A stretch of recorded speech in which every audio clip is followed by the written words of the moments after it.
Assalamualaikum warahmatullahi wabarakatuh. Ila hadratin Nabil Mustafa Rasulillah sallallahu alaihi wasallam wa ala ikhwanihi minal anbiya wal mursalin wal awliya was syuhada was sholihin wal malaikatil muqarrabin, khususun sanafan dari kitab Abu Syekh Imam Ghazali wa khususun syadid masih Lahumul Fatihah. A'udzu billahi minasyaitonir rajim. Bismillahirrahmanirrahim. Alhamdulillahi rabbil alamin arrahmanir rahim maliki yaumiddin. Iyyaka na'budu wa iyyaka nasta'in. Ihdinas siratal mustaqim. Siratal ladzina an'amta 'alaihim ghairil maghdubi 'alaihim waladdallin. Bismillahirrahmanirrahim. Subhanaka la ilma lana illa ma 'allamtana innaka antal alimul hakim. La haula wa la quwata illa billahil aliyyil azim. Rabbi shrah li sadri wa yassir li amri wahlul 'uqdatam min lisani yafqahu qawli. Amin ya rabbal alamin. Qala musannif rahimakumullah wa nafa'ana bihi wa bi ulumihi fid darin. Amin ya rabbal alamin. Pagi ini kita akan melanjutkan kajian kitab Mishkatul Anwar karya Imam Ghazali. Minggu yang lalu membahas relasi antara alam syahadah dan alam malakut. Menurut Imam Ghazali bahwa hubungan atau relasi antara alam syahadah dan alam malakut itu memiliki keterkaitan yang sangat erat. Kalau kita gambarkan alam semesta ini sebagai makrokosmos, alam kabir, berarti di balik alam syahadah, alam yang fisik, alam yang nampak, itu ada alam malakut. Alam malakut berarti alam yang bersifat metafisik. Ada alam barzah, ada alam akhirat. Itu menunjukkan bahwa antara alam syahadah dan alam malakut itu tak berjarak gitu. Begitu juga kalau kita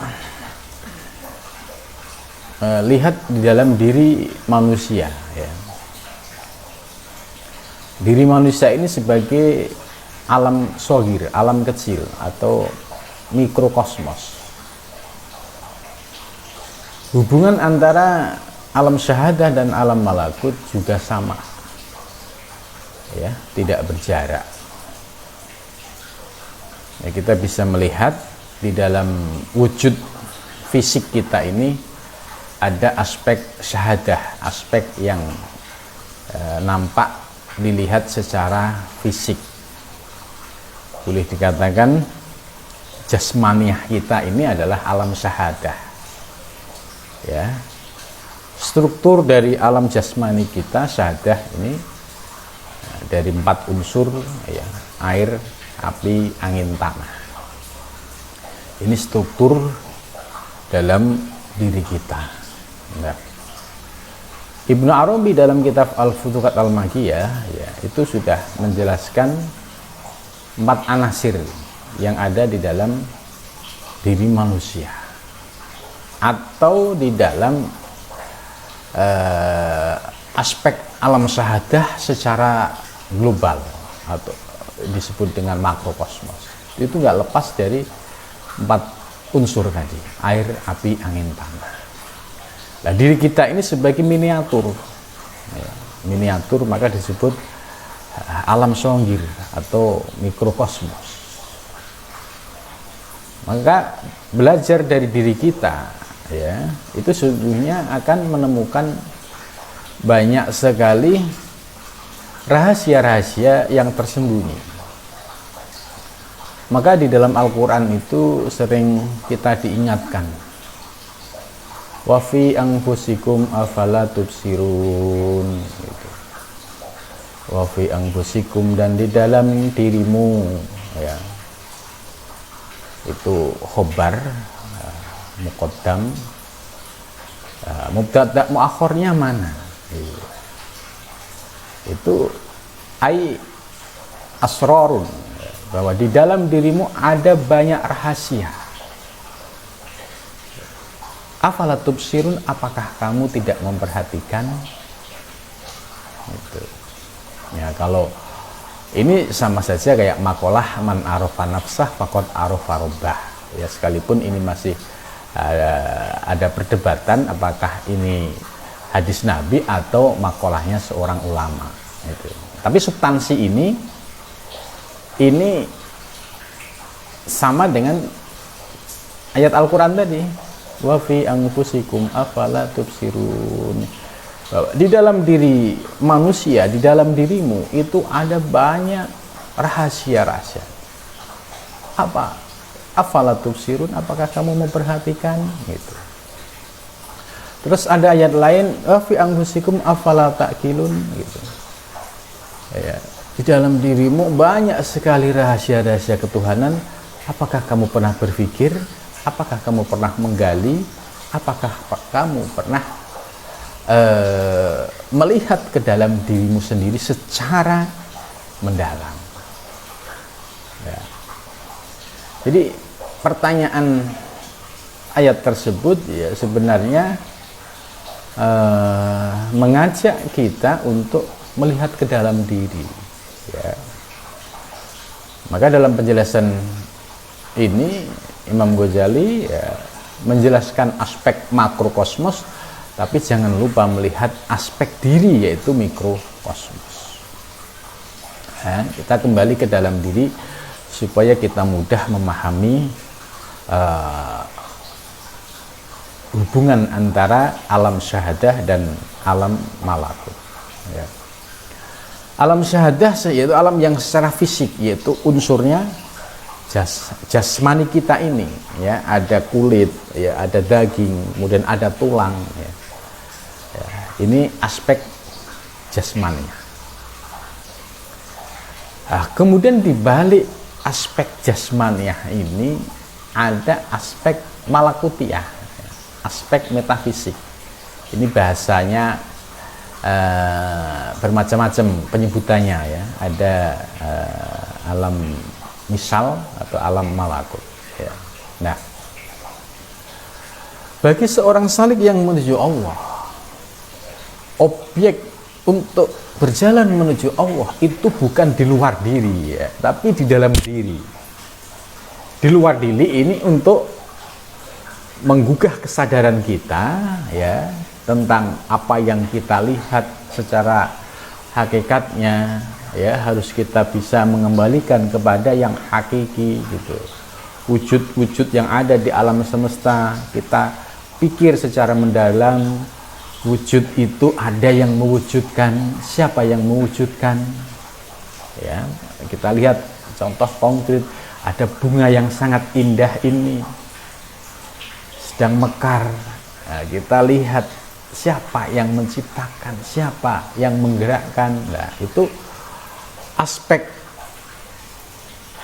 lahiriah, ya, yang kita pandang itu sesungguhnya bisa, ya,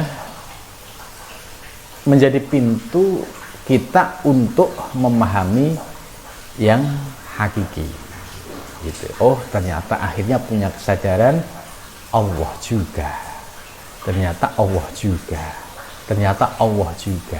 Artinya tidak ada yang mengadakan wujud di alam semesta ini kecuali Allah. Tidak ada yang menggerakkan, ya, apapun di alam semesta ini kecuali Allah. Tidak ada yang memberi rezeki di alam semesta ini kecuali Allah. Tidak ada yang paling berkuasa di alam semesta ini kecuali Allah. Tidak ada yang paling alim, paling berilmu atau sumber dari segala ilmu kecuali Allah. Jadi muncul kesadaran-kesadaran tentang hakikat diri. Ternyata diriku tidak punya apa-apa, tidak bisa apa-apa tanpa dengan kekuatan dari Allah Subhanahu wa ta'ala, ya. Ini. Nah, maka kemudian melihat ke dalam diri, ya unsur fisik kita sudah tadi disebutkan, kemudian unsur rohani, ya. Ternyata di dalam diri kita ada ruh min amri Rabbi, dari Allah Subhanahu wa ta'ala. Ruh ini, ya, yang menjadi bukti bahwa tanpa ruh, ya manusia akan mati. Tanpa ruh, 7 sifat yang ada diri kita juga akan tidak berfungsi dengan baik. Pendengaran kita ini bisa berfungsi kalau ada ruh, ya. Tapi pandangan kita, pandangan manusia, ya, sekalipun ada ruh tapi harus ada alat, yaitu kornea mata. Kalau kornea mata kita normal, ruh ada, baru bisa menyaksikan apa yang indah di alam semesta. Jadi masih pakai perantara, ada alat. Tapi kalau penglihatan Allah tanpa alat, tanpa batas ruang dan waktu, ini bedanya. Maka pandangan Allah bersifat tanzih, sedangkan makhluk ini tasbih, harus pakai alat, harus pakai kornea. Tapi yang menggerakkan sampai kornea ini bisa melihat apa yang dilihat, ternyata harus ada sumber penggeraknya, yaitu ruh. Begitu juga pendengaran. Pendengaran yang ada pada diri kita, hakikatnya sumbernya dari ruh. Tapi untuk bisa mendengar, kondisi telinga harus normal. Kalau telinganya nggak normal, ada masalah, ya nggak bisa mendengar sekalipun ruh itu ada. Gitu. Maka ada tunarungu, itu adalah orang yang ada ruhnya tapi ada kerusakan, ya, di organ telinga ini sehingga tidak bisa mendengar. Nah, itulah pendengaran makhluk masih mu'alak, tergantung dengan alat penyambungnya. Sementara Allah tanpa itu. Allah alimun bidatis sudur, Allah mengetahui apa yang ada di dalam hati kita tanpa melalui alat. Gerak-gerik batin kita Allah Maha tahu, ya, itu. Inilah bedanya antara Allah yang bersifat tanzih dan makhluk yang bersifat tasbih, gitu. Kemudian selanjutnya pandangan, ya, kemudian pendengaran, terus berbicara. Juga tidak mungkin bisa berbicara, satu, kalau tidak ada roh, dua, kalau tidak kondisi struktur mulutnya itu normal, tenggorokannya itu normal. Kalau ada pita suara yang error, pita suaranya error, itu pun nggak akan keluar suara, gitu. Ya, jadi kita jangan pernah melupakan Allah, gitu. Karena fasilitas yang kita nikmati itu semua dari Allah. Mata bisa memandang dengan sempurna, telinga bisa mendengar dengan sempurna, ya, lisan kita bisa bergerak, berbicara dengan sempurna. Itu semua milik Allah, karunia Allah, gitu. Kemudian setelah kita memahami, oh ya, pendengaran kita milik Allah, pandangan kita, ya, semua hakikatnya milik Allah yang ada di dalam diri kita semua. Kemudian kita menyadari, ya, bahwa di dalam diri kita itu ada hati, ada qalb, dan ada nafas, jiwa. Ya, untuk menuju Allah Subhanahu wa taala, ya, penghalangnya ini di nafas. Di nafas itu ada yang namanya hawa. Hawa ini di dalam Al-Quran dijelaskan wanahan nafsa anil hawa, gitu. Wanaha, dan mencegah an-nafsa pada nafas jiwa, wa nahan nafsa dicegah dari apa? Anil hawa. Anil hawa itu dari tipu daya atau dari bisikan-bisikan negatif yang sumbernya itu dari iblis. Jadi hawa itu keinginan-keinginan yang muncul di dalam diri kita, tapi keinginan itu ya selalu berpaling dan bertentangan dari perintah Allah. Itu hawa. Maka sering disebut istilah hawa nafsu. Ya, jadi kalau dilihat dari ayat wanahan nafsa anil hawa fa innal jannata hiyal ma'wa. Jadi kalau seseorang sudah bisa menahan hawa itu tadi, yaitu bisikan-bisikan yang selalu mengajak kita untuk berpaling dari Allah, yaitu bisikan yang digerakkan oleh iblis. Kalau kita bisa melepas itu, ya, tidak masuk ke dalam diri kita, maka kita akan merasakan surga. Fa innal jannata hiyal ma'wa.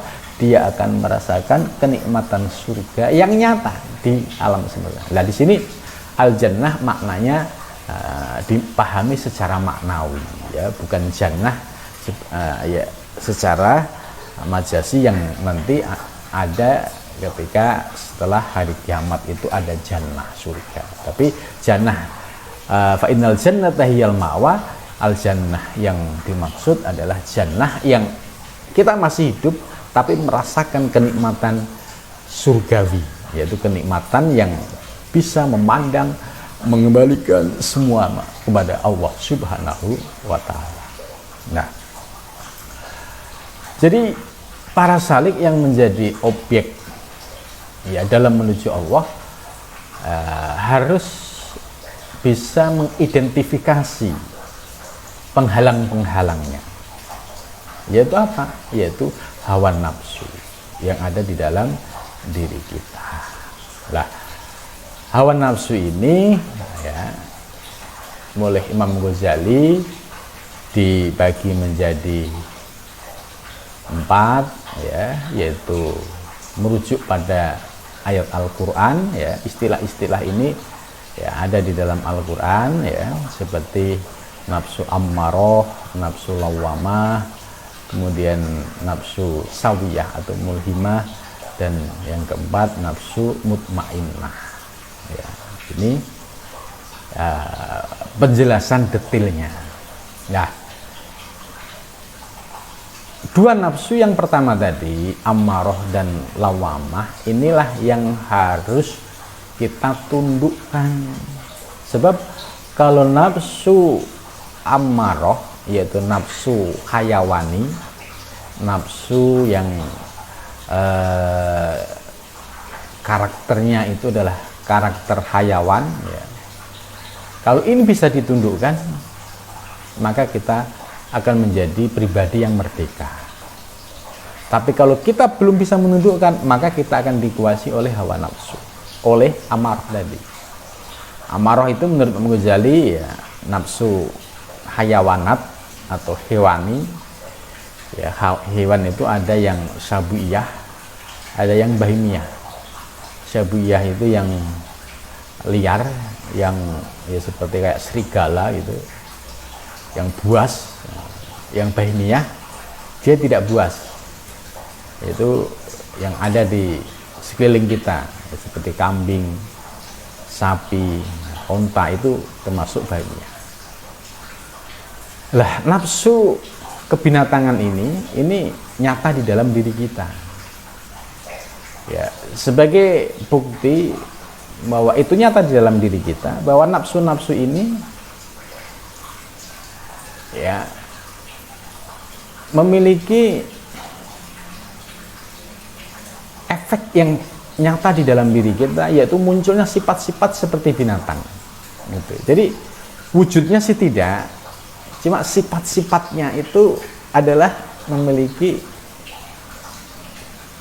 sifat yang persis dengan kebinatangan. Contoh, ya, nafsu yang diibaratkan sabuiyah, ya, seperti serigala ya. Serigala ini hewan yang memiliki karakter ya. Kalau dia memburu binatang lain ya, kalau sudah ketangkep itu pasti akan dihabisin sampai tinggal tulang gitu ya. Itu artinya bahwa binatang itu begitu kejamnya ya, membabi buta sampai lawannya kalau belum habis itu belum berhenti dia. Ya, karakter ini juga sering muncul di dalam diri manusia, yaitu karakter yang pendendam, karakter yang sadis, ya, karakter yang tidak memiliki peri kemanusiaan. Ini kan karakter binatang, cuma ada di dalam diri manusia.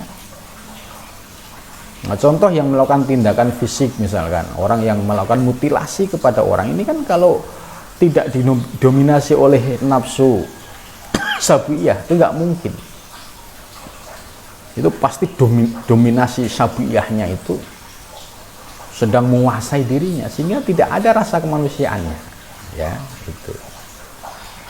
Terus dalam sabuiyah dalam bentuk lain, misalkan kita benci sama seseorang, dendam sama seseorang, mungkin dia tidak melakukan tindakan fisik, cuma bagaimana orang ini bisa hancur gitu kan, ya akhirnya dilakukan ya strategi untuk memutus supaya orang ini tidak berkembang, hancur.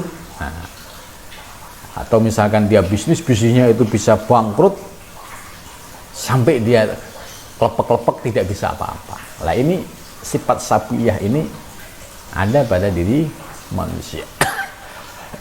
Ya, jadi karakter itu karakter sabuiyah, tapi banyak manusia yang memiliki karakter itu.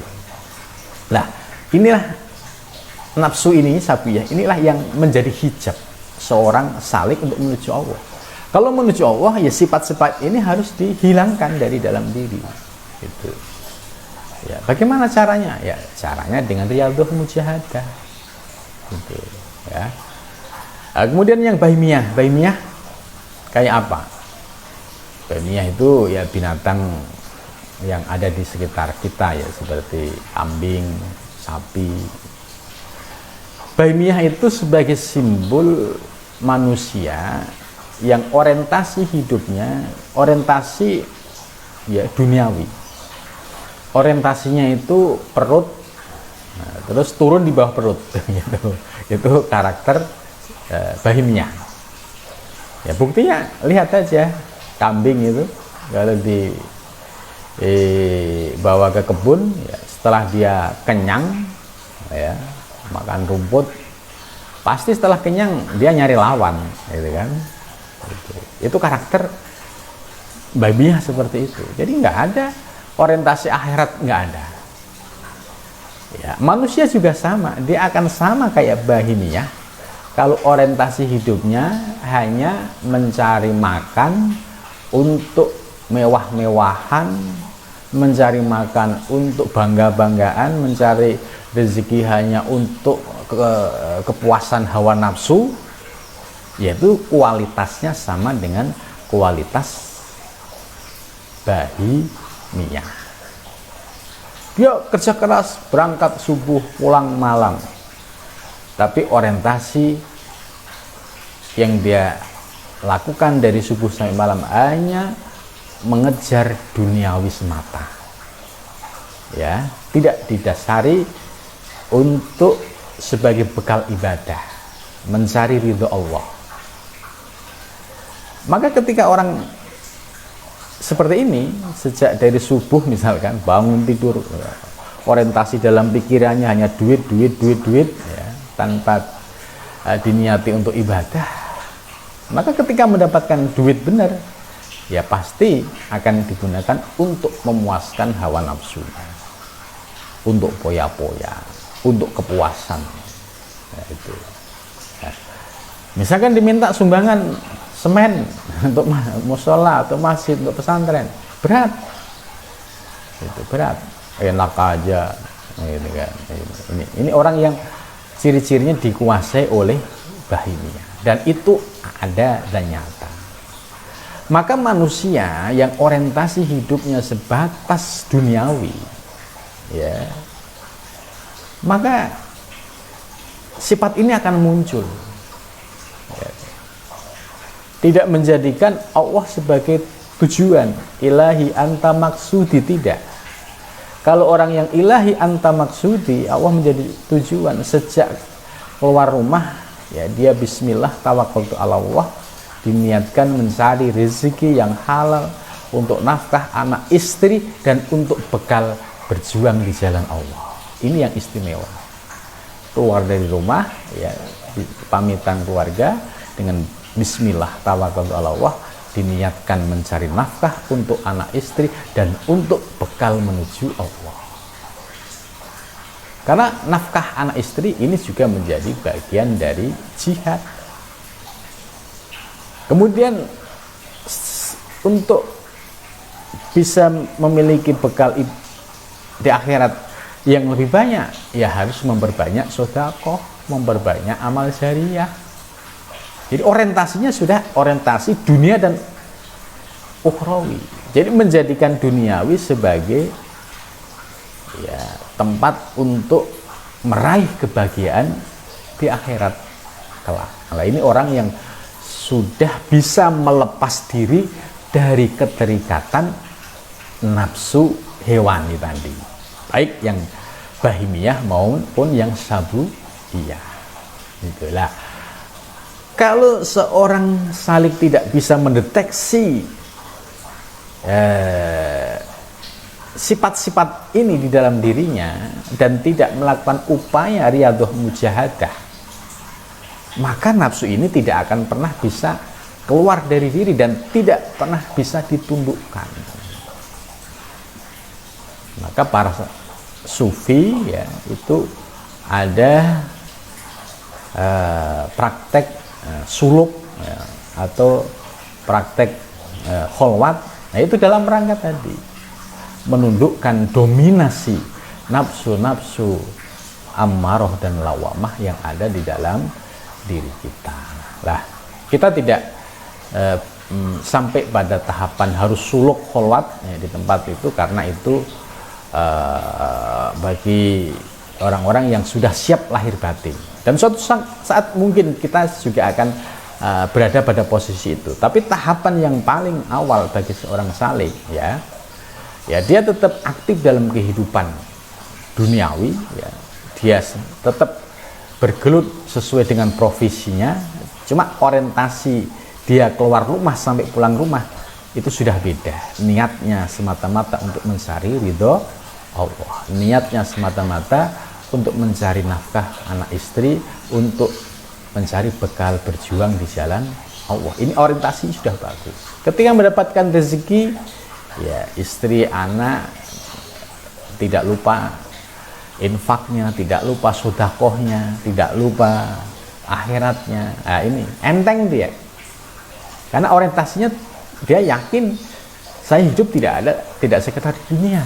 Nah, maka menurut Imam Ghazali tadi, bahwa orang yang sudah memiliki kesadaran rohani seperti ini, ya, ini untuk menuju Allah itu sudah menapaki jalan yang pas, itu sudah on the track lah, pada jalan yang benar. Nah, kemudian dibarengi dengan riyadhah mujahadah, ya, saat dia ke kantor, dengan cara apa? Mungkin bisa puasa Senin Kemis. Puasa Senin Kemis ini sangat penting sekali, ya, untuk merasakan bagaimana kita berjuang melawan yang amarah tadi. Jadi nafsu amarah tadi, yang kebinatangan, ya, itu cara menundukkannya dengan mengosongkan perut. Nah, itu Nabi sudah memberikan solusi, yaitu puasa, ya, sunnah, puasa Senin Kemis. Nah, kalau mampu puasa Daud, ya bagus. Nah, orientasinya kita sudah ngerti. Oh iya, kita puasa itu ya untuk membersihkan kotoran-kotoran atau nafsu kita yang selama ini sudah dicengkram oleh nafsu kebinatangan tadi. Dan itu dilakukan secara istiqomah pasti ya impactnya dalam waktu setahun, 2 tahun, 3 tahun itu akan terasa. Ya, mulai ada efek yang dirasakan. Bisa sabar, sabarnya nggak dibuat-buat.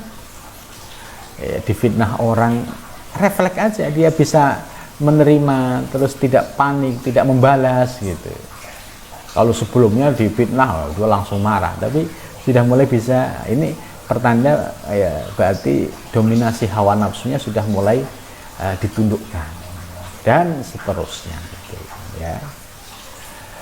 Nah, itu. Kemudian untuk menghidupkan hati ya, supaya tidak dimasuki oleh nafsu lawamah yang sumbernya adalah dari iblis, yaitu dengan istiqomah di dalam zikir. Ya, zikir itu bermacam-macam tingkatannya, ya, mulai dari istighfar, kemudian membaca sholawat. Ini bagian dari ya pembuka.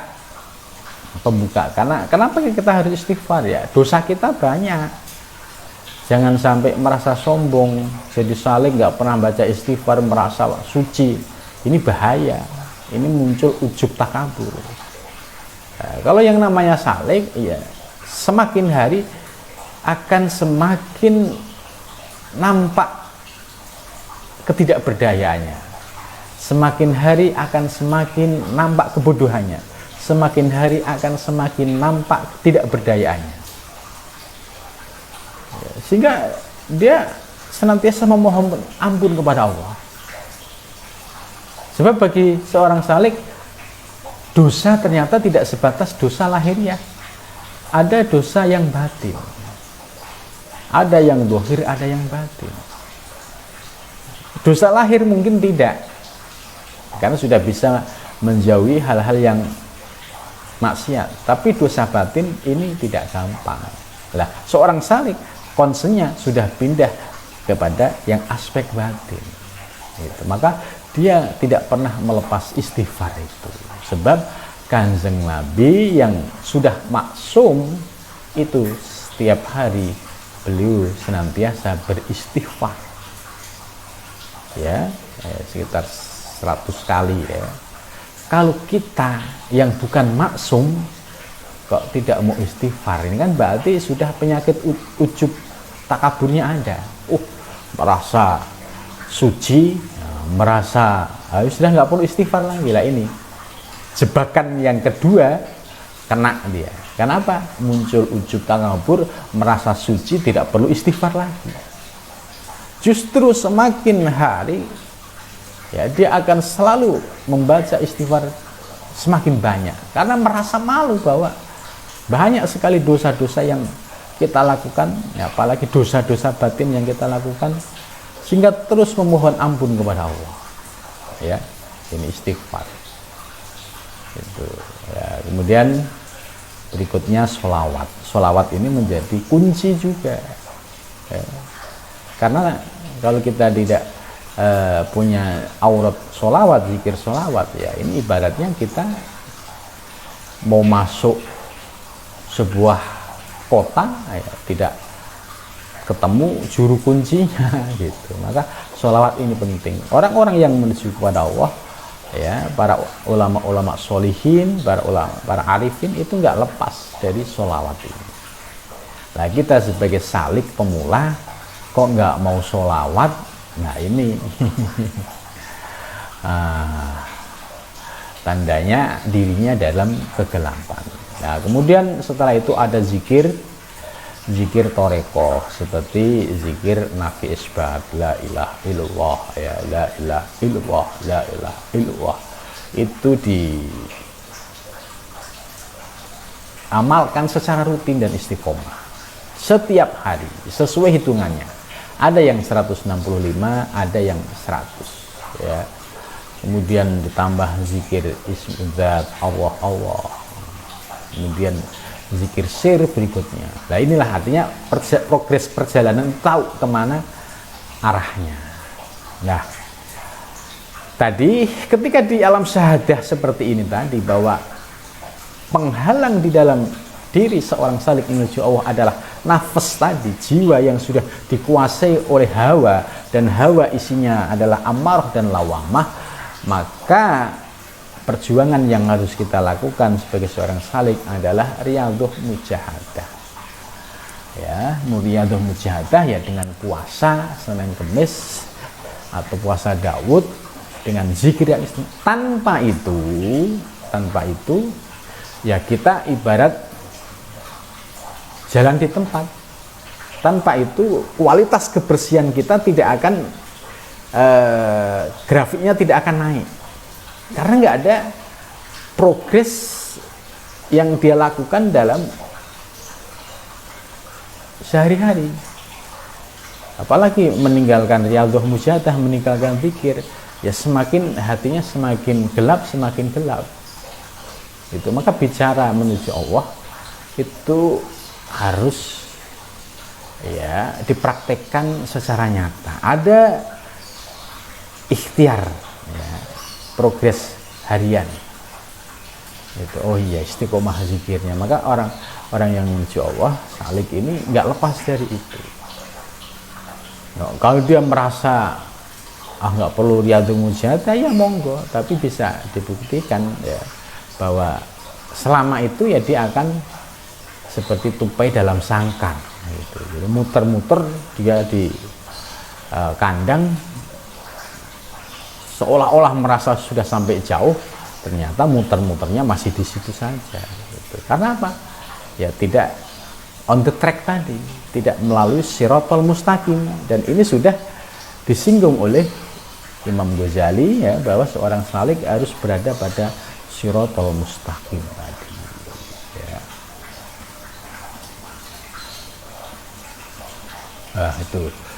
Jadi setelah kita memahami peta perjalanan kita, oh iya ternyata di dalam diri kita itu nafas tadi problemnya. Karena kalau kita sudah bisa menundukkan nafsu penghalangnya yaitu amarah dan lawamah, maka dengan keistiqomahan tadi hati kita yang awalnya itu banyak sekali sampah-sampah duniawi ya, seperti kecintaan terhadap materi yang berlebihan, itu sudah mulai enteng, sudah bisa itu rezeki titipan Allah, rumah titipan Allah, semua titipan Allah, karena saya nggak punya apa-apa. Itu sudah punya kesadaran rohani seperti itu ya, sehingga tidak pelitnya itu nggak kebangetan gitu. Jadi sudah melepas yang sifatnya duniawi, itu sudah keluar dari dalam hatinya. Maka setinggi apapun jabatan dan sebanyak apapun harta, bagi orang yang sudah memahami perjalanan menuju Allah, ya dia diletakkan di tangan, tidak masuk ke dalam hati. Artinya kalau di tangan hanya sebagai sarana, bisa jadi lewat tangan saya, tapi nanti ada hak fakir miskin, hak para pejuang di jalan Allah gitu. Jadi tidak dimasukkan ke dalam hati, dia hanya sebagai perantara. Dia sudah menyadari posisi saya itu keran. Oke, saya usaha ikhtiar punya perusahaan, tapi ini hanya sekedar wadah saja. Hakikatnya yang ngisi rezeki ya Allah. Maka ketika kita sudah menyadari ini rezeki dari Allah, ketika di tangan gampang. Ya, kalau ada ulama ya menyatakan kenapa kok ditaruh di tangan ya, kalau kebakar dilepas enak, tapi kalau di hati kebakar bisa gosong semua gitu ya. Gosong semua itu yang merasakan penderitaan. Coba orang yang memasukkan dunia ke dalam hati ya. Contoh orang yang memasukkan jabatan ke dalam hati, wah dia membanggakan jabatannya, kemudian mencintai jabatannya berlebihan, sehingga muncul tadi sikap arogansi, otoriter, menghalalkan segala cara supaya jabatannya tetap aman. Tapi ketika suatu saat Allah memaksa menarik jabatan ini, bahwa ini jabatan itu bukan milikmu, milik Allah, ya, ditarik dengan cara dipaksa, baru merasakan penderitaan yang luar biasa. Yang namanya orang ya dipecat dengan posisi dia sangat mengagungkan jabatannya, itu penderitaannya itu cukup berat. Ya, penderitaan malu terhadap tetangga, malu terhadap publik gitu. Nah ini akibat dunia dimasukkan ke dalam hati. Begitu juga harta. Harta kalau dimasukkan ke dalam hati sehingga muncul kecintaan yang berlebihan, suatu saat dipaksa oleh Allah dengan cara Allah, bisa melalui musibah secara nyata dalam waktu hitungan detik, harta yang dibanggakan bisa hilang dan sirna. Saat itu penderitaannya juga luar biasa. Tapi kalau hatinya sudah clear, bersih, ya, jabatan amanah dari Allah, rezeki amanah dari Allah, maka diletakkan di dalam hati. Sewaktu-waktu ada yang minta, yang ngambil, ya silahkan. Hati tetap bersih, tidak ada penderitaan, tidak ada perasaan yang menyayat hati dan jiwa. Gitu ya. Kenapa? Para salik itu diajarkan ya oleh para gurunya supaya tidak meletakkan jabatan, kemudian kedudukan, harta itu ke dalam hati, cukup di tangan, supaya hati ini bersih. Ma fi qalbi siwallah, tidak ada di dalam hatiku kecuali Allah, ada kecuali kecintaan kita kepada Allah. Kita memiliki mahabbah dalam melaksanakan ya aturan-aturan syariat agama, ya, seperti menjalankan hal-hal yang fardu, ya, yang sunnah, itu memiliki mahabbah. Dia melaksanakan sholat, melaksanakan baik yang fardu yang sunnah, itu didasari dengan mahabbah, kecintaan, bukan didasari dengan keterpaksaan. Kalau di dalam hatinya masih banyak kecintaan materi tadi, ya, dia sholat sekedar untuk melepas kewajiban, kayak karyawan yang kerjaannya hanya ngejar absen aja gitu, absen paling duluan, tapi setelah absen terus tidur atau nongkrong ngopi gitu. Ya, ini namanya karyawan ya sekedar mengajar absen saja, kualitas kerjanya nggak ada. Itu ya gitu. Jadi kita akhirnya punya orientasi menuju Allah. Oh, itu begini. Ternyata PR-nya ada di dalam diri kita, yaitu nafas jiwa kita ketika sudah bersih dari belenggu hawa yang sering disebut hawa nafsu, atau lebih konkretnya yaitu amarah dan lawamah. Kalau ini bisa ditundukkan, maka kualitas rohani kita itu akan semakin meningkat kualitasnya, dan hati kita semakin merasakan keindahan-keindahan alam rohani, ya. Karena di dalam hatinya sudah tidak ada kecintaan terhadap dunia, yang ada adalah kecintaan kepada Allah Subhanahu wa taala. Maka dari situlah proses tahapan-tahapan menuju Allah secara rohani nanti akan dirasakan. Gitu. Jadi untuk bisa melihat alam malakut, ya, alam metafisik, ya, misalkan bisa jadi suatu saat dia karena sudah jernih, ya, hatinya sudah bersih, sudah terlepas dari amarah dan lawamah, ya, diberikan anugerah oleh Allah, yaitu pengalaman-pengalaman rohani yang dirasakan secara nyata, ya, bisa bertemu dengan orang-orang soleh, bisa misalkan diperlihatkan oleh Allah, ya, surga, atau bisa sampai berjumpa dengan baginda Nabi besar Muhammad Shallallahu Alaihi Wasallam. Lah itu setelah kita bersih lahir batin, ya, kemudian kita diberikan anugerah bisa memperoleh waridul ilahiyah. Gitu. Jadi proses perjalanannya konkret dan nyata. Nah, inilah yang disebut oleh Imam Ghazali bahwa hubungan antara alam syahadah adalah malakut, ini tidak bisa dipisahkan. Orang mau menuju Allah nggak bisa keluar dari dalam diri. Wong objeknya ada di dalam diri kita. Apakah kita harus ke gua, ke pucuk gunung? Ya, tidak. Kita hadir di tengah perkotaan, ya, kita berjuang dengan melawan hawa nafsu yang ada di dalam diri kita, itu sudah termasuk bagian dari jihad menuju Allah Subhanahu wa Ta'ala. Justru ketika kita hadir di tengah kota, ya, nilai perjuangannya berbeda dengan orang yang ada di gua. Kalau di gua lawannya siapa? Nggak ada. Kalau di perkotaan banyak sekali lawan-lawan. Artinya partner yang menjadi objek, ya, untuk berhadapan dengan kita. Contoh, ya, ada orang yang memfitnah, kemudian kita bisa sabar. Nah, ini kan konkret. Difitnah bisa sabar, dicaci bisa sabar, dihina bisa sabar. Ini konkret. Tantangan melawan hawa nafsu konkret. Oh, ternyata sudah tidak emosi, sudah bisa menerima. Oh, dia sudah tidak dendam, bisa memaafkan. Nah, ini jihad ini konkret di tengah lapangan.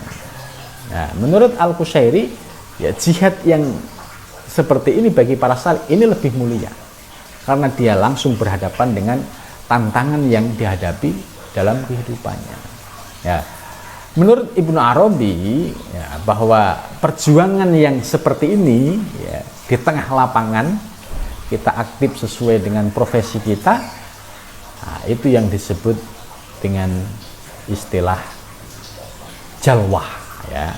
Kalau menyendiri di gunung namanya kholwah, tapi hadir di tengah perkotaan tetap hatinya, ya, mengamalkan zikir, tetap riyadhah mujahadah, menahan gejolak hawa nafsu baik amarah maupun lawamah, maka inilah jihad yang sesungguhnya bagi seorang salik, yaitu melawan hawa nafsu di tengah medan pertempuran yang real ini. Itu, ya, akan terasa, oh, dihina orang, oh, pertama emosi, tapi kemudian bisa menurun, ya, karena dibarengi dengan proses tadi, riyadhah tadi. Kalau nggak dibarengi dengan riyadhah sulit, ya, amarah bisa ditundukkan sulit. Pasti dia akan menjadi orang yang pemarah, gitu. Ya, pendendam. Pendendam ini kalau dia misalkan nggak suka sama orang, ya sampai 7 turunan. Tapi kalau orang yang hatinya sudah bersih, walaupun disakitin, dicaci, itu hatinya clear, bersih, nggak ada benci. Ketemu ya say hello, seolah-olah nggak ada masalah. Nah, itu pertanda kualitas rohaninya sudah semakin membaik, ya. Nggak ada hukut, nggak ada benci. Walaupun dia itu difitnah, dicaci maki, dan lain sebagainya, gitu. Ya. Nah, jadi apa yang disampaikan oleh Imam Ghazali di atas, bahwa hubungan relasi antara alam syahadah dan alam malakut ini konkret dan nyata dan tidak terpisahkan. Maka orang yang menuju Allah itu jangan keluar dari diri, pahami ke dalam diri. Itu, maka makalah yang man arafa nafsah faqad arafa rabbah, ya.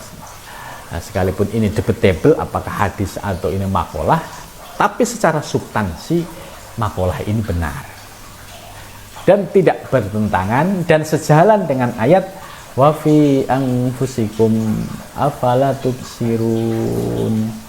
Ya, di dalam dirimu itu ada asror, ada rahasia-rahasia. Apakah kamu tidak pernah memperhatikan? Gitu. Wa fi anfusikum afala ta'qilun. Dan di dalam dirimu, ya, ada hazanah, ketuhanan.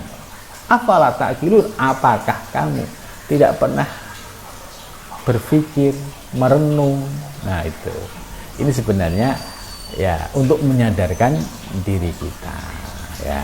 Terus selanjutnya Imam Ghazali menjelaskan fagoyati, sebenarnya tujuanku anu orifaka, aku akan memberikan pencerahan, kepadamu, penjelasan kepadamu, mengenalkan kepadamu minha, yaitu dari alam-alam syahadah dan alam malakut, an-mudajan, sebagai sebuah contoh, ada makrokosmos, mikrokosmos.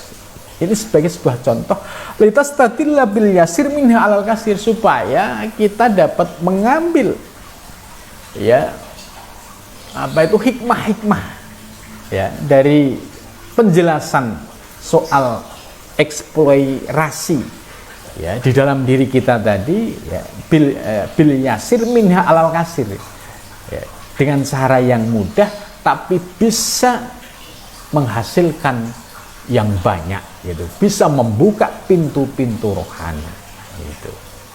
Itu bil yasir, dengan cara yang mudah, konkret, riyadhah musyadah, zikir istiqomah itu tadi. Dan nanti akan memperoleh al-kasir, yaitu terbukanya hijab, terbukanya wilayah rohani. Itu konkret dan nyata. Wayan fatikulaka babul istibar, dan akan terbuka bagimu yaitu pintu-pintu istibar ya, untuk memperoleh hikmah, memperoleh pencerahan-pencerahan rohani tadi. Bihadan nanti minal asror, yaitu dengan contoh-contoh tadi yang sudah dijelaskan, yang di dalamnya ternyata memiliki limpahan asror ilahiyah, yaitu rahasia-rahasia ketuhanan ya. Jadi apa yang disampaikan oleh Imam Ghazali ya terkait relasi antara alam syahadah dan alam malakut itu nyata dan bisa dirasakan secara konkret. Bagi siapa? Bagi salik, yaitu orang yang sudah menuju kepada Allah. Kalau dia sudah ngaku sebagai salik, berarti riyadhah mujahadah harus konkret, harus zikir, harus istiqomah. Kalau selama itu tidak dilakukan dengan baik, ya ibarat orang mau nyuci baju, ya sudah mau bersih kotor lagi, bersih kotor lagi, bersih kotor lagi. Nah, inilah yang disebut contoh-contoh ini sebenarnya memudahkan akal kita untuk bisa menerima bahwa perjalanan rohani yang metafisik ini bisa dipahami secara akli ya. Mudah-mudahan ya kita bisa memperoleh pencerahan lahir dan batin dan bisa istiqomah menuju Allah dengan melaksanakan riyadhah musyahadah dan zikir ya, dilaksanakan secara istiqomah. Mudah-mudahan kita diberikan anugerah kefutuh ya, dibuka pintu-pintu rohani sehingga kita berada merasakan nikmatnya asror ilahiyah dan ma'arif rububiyah. Ya, sampai sini dulu. Ya, mudah-mudahan pengajian di pagi ini bermanfaat bagi kita yang memiliki orientasi hidup ya menuju Allah Subhanahu wa taala ya. Cukup sampai di sini. Wal muwaffiq ila aqwamit thoriq. Wassalamualaikum warahmatullahi wabarakatuh.